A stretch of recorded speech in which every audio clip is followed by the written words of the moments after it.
जय श्री हरि। आप सभी का स्वागत है। आज की हमारी कहानी राजा मोरध्वज की कथा है। महाभारत युद्ध की समाप्ति के बाद अर्जुन को वहम हो गया कि वो श्री कृष्ण के सर्वश्रेष्ठ भक्त हैं। अर्जुन सोचते कि कन्हैया ने मेरा रथ चलाया, मेरे साथ रहे, इसीलिए मैं भगवान का सर्वश्रेष्ठ भक्त हूँ। अर्जुन को क्या पता था कि वो केवल भगवान के धर्म की स्थापना का जरिया था। फिर भगवान ने उसका गर्व तोड़ने के लिए उसे एक परीक्षा का गवाह बनाने के लिए अपने साथ लिया। श्री कृष्ण और अर्जुन ने जोगियों का वेश बनाया और वन से एक शेर पकड़ा और पहुंच जाते हैं भगवान विष्णु के परम भक्त राजा मोरध्वज के द्वार पर। राजा मोरध्वज बहुत ही दानी और आवभगत वाले थे। अपने द्वार पे आए किसी को भी वो खाली हाथ और बिना भोजन के नहीं जाने देते थे। अब दो साधु एक सिंह के साथ दर पर आए हैं। ये जानकर राजा नंगे पांव दौड़ के द्वार पर गए और भगवान के तेज से नतमस्तक हो आतिथ्य स्वीकार करने के लिए कहा। भगवान कृष्ण ने मोरध्वज से कहा कि हम मेजबानी तब ही स्वीकार करेंगे जब राजा उनकी शर्त माने। राजा ने जोश से कहा, आप जो भी कहेंगे मैं तैयार हूँ। भगवान कृष्ण ने कहा, हम तो ब्राह्मण हैं, कुछ भी खिला देना, पर ये सिंह नरभक्षी है। तुम अगर अपने इकलौते बेटे को अपने हाथों से मारकर इसे खिला सको तो ही हम तुम्हारा आतिथ्य स्वीकार करेंगे। भगवान की शर्त सुनकर मोरध्वज के होश उड़ गए। फिर भी राजा अपना आतिथ्य धर्म नहीं छोड़ना चाहता था। उसने भगवान से कहा, प्रभु मुझे मंजूर है, पर एक बार मैं अपनी पत्नी से पूछ लूं। भगवान से आज्ञा पाकर राजा महल में गया तो राजा का उतरा हुआ मुख देखकर पतिव्रता रानी ने राजा से कारण पूछा। राजा ने जब सारा हाल बताया तो रानी के आंखों से अश्रु बह निकले। फिर भी वो अभिमान से राजा से बोली कि आपकी आन पर मैं सैकड़ों पुत्र कुर्बान कर सकती हूँ। आप साधुओं को आदरपूर्वक अंदर ले आइए। अर्जुन ने भगवान से पूछा, माधव ये क्या माजरा है? आपने ये क्या मांग लिया?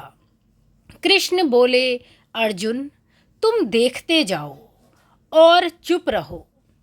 राजा तीनों को अंदर ले आए और भोजन की तैयारी शुरू की।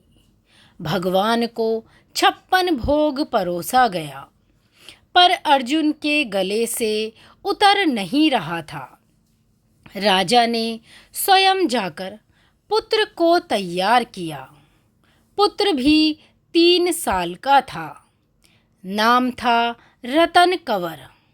वो भी मात पिता का भक्त था। उसने भी हंसते हंसते अपने प्राण दे दिए, परंतु उफ तक ना की।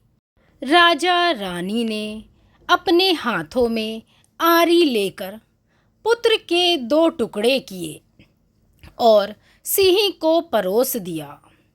भगवान ने भोजन ग्रहण किया, पर जब रानी ने पुत्र का आधा शरीर देखा तो वो आंसू रोक नहीं पाई। भगवान इस बात पर गुस्सा हो गए कि लड़के का एक फाड़ कैसे बच गया। भगवान रुष्ट होकर जाने लगे तो राजा रानी रुकने की मिन्नतें करने लगे। अर्जुन को एहसास हो गया था कि भगवान मेरे ही गर्व को तोड़ने के लिए ये सब कर रहे हैं। वो स्वयं भगवान के पैरों में गिरकर विनती करने लगा और कहने लगा कि आपने मेरे झूठे मान को तोड़ दिया है।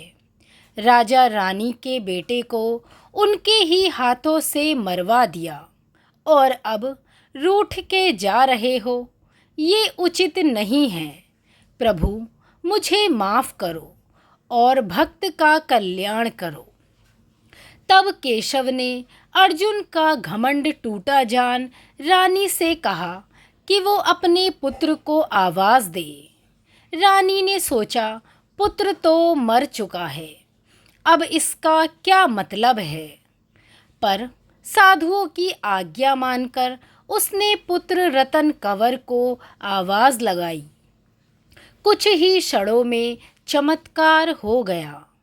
मृत रतन कंवर, जिसका शरीर शेर ने खा लिया था, वो हंसते हुए आकर अपनी माँ से लिपट गया। भगवान ने मोरध्वज और रानी को अपने विराट स्वरूप का दर्शन कराया। पूरे दरबार में वासुदेव कृष्ण की जय जयकार गूंजने लगी। भगवान के दर्शन पाकर अपनी भक्ति सार्थक जान राजा मोरध्वज की आंखें भर आईं और वो बुरी तरह से बिलखने लगे। भगवान ने वरदान मांगने को कहा तो राजा रानी ने कहा, भगवान एक ही वर दो कि अपने भक्त की ऐसी कठोर परीक्षा ना लें जैसी आपने हमारी ली है। तथास्तु कहकर भगवान ने उसको आशीर्वाद दिया और पूरे परिवार को मोक्ष दिया। जय श्री कृष्णा। कहानी अच्छी लगी हो तो लाइक और शेयर अवश्य करें। बोलिए श्री कृष्ण वासुदेव की जय। अन्य कथा कहानियों के लिए जुड़े रहें हमारे साथ। धन्यवाद।